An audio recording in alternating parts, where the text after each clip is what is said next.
Now I am become death, the destroyer of worlds. J. Robert Oppenheimer stood in the desert of New Mexico, watching the sky burn with the light of his own making. He was not a soldier, not a politician. He was a scientist. And yet, what he helped create would change the course of history and haunt him forever. Welcome to Talk Talk. I'm Tarek, and today we're not just exploring the man behind the bomb. We're exploring the burden of knowing. Can you pursue truth without owning its consequences? Can knowledge ever be neutral?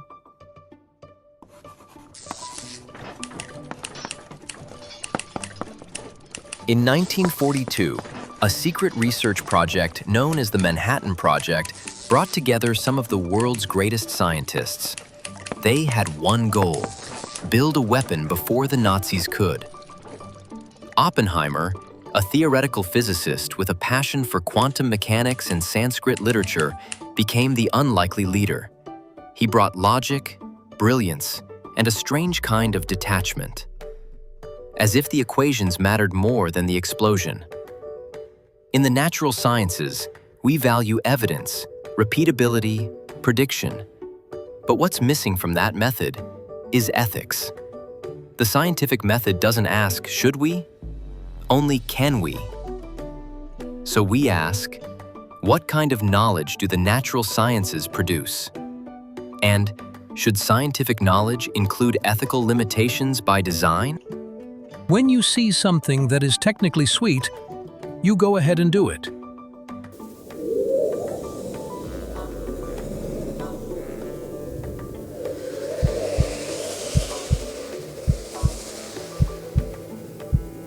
July 16th, 1945, Trinity, the first successful test of a nuclear weapon.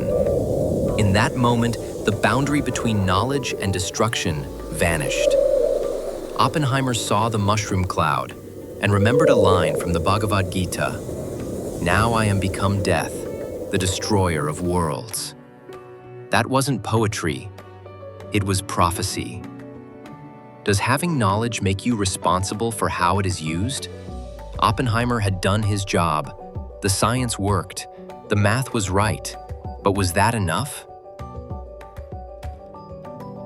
In TOK, we call this the dilemma of the reluctant knower. A person who knows but isn't sure they wanted to. The men who have applied the greatest weapon ever developed, the atomic bomb, are close-mouthed, serious, and highly impressed with the world-shaking magnitude of what they've done. We talked with Colonel Paul W. Tibbets, Jr. of Miami, Florida, pilot of the B-29 that dropped the first atomic bomb in history.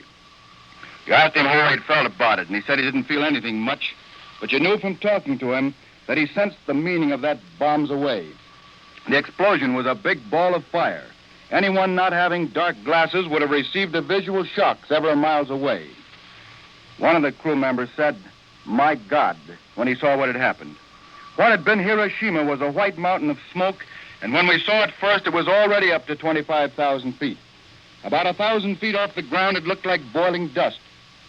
It extended over most of the city, churning down there, and the center of the impact was in the center of the city, and the boiling continued several minutes as we watched. Then the mushroom of smoke broke off, and another developed below it. This one bomb is the equivalent of a 2,000 B-29 raid. After the war, Oppenheimer became a public opponent of nuclear escalation. He had helped win the war, but now he had tried to stop the one that might follow. In 1954, Oppenheimer was brought before a security hearing, accused of being disloyal, not because of what he knew, but because of what he said. He spoke out against the hydrogen bomb. He criticized the use of nuclear weapons as policy, and suddenly, his knowledge made him dangerous. Knowledge does not live in a vacuum. It lives in contexts: political, social, ideological. And sometimes, knowledge becomes a threat. We ask, how does political power shape what knowledge is accepted, used, or hidden? Who controls the story? The scientist or the state?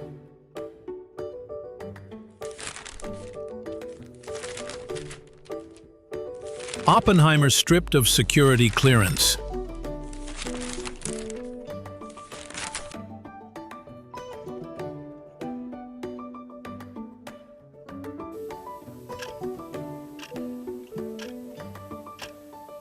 In his final years, Oppenheimer was not a hero, not exactly a villain.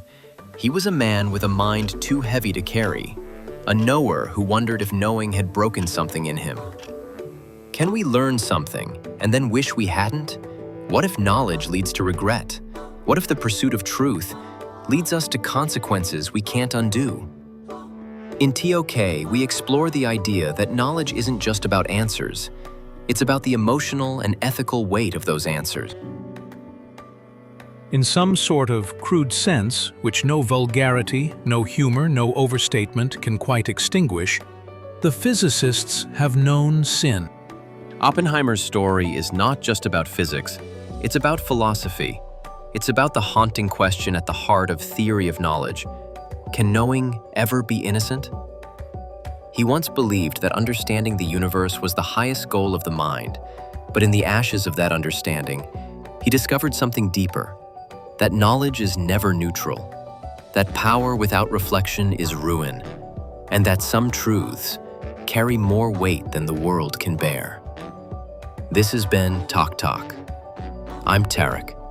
Until next time, keep questioning, not just what we know, but what we do with what we know. Now I am become death.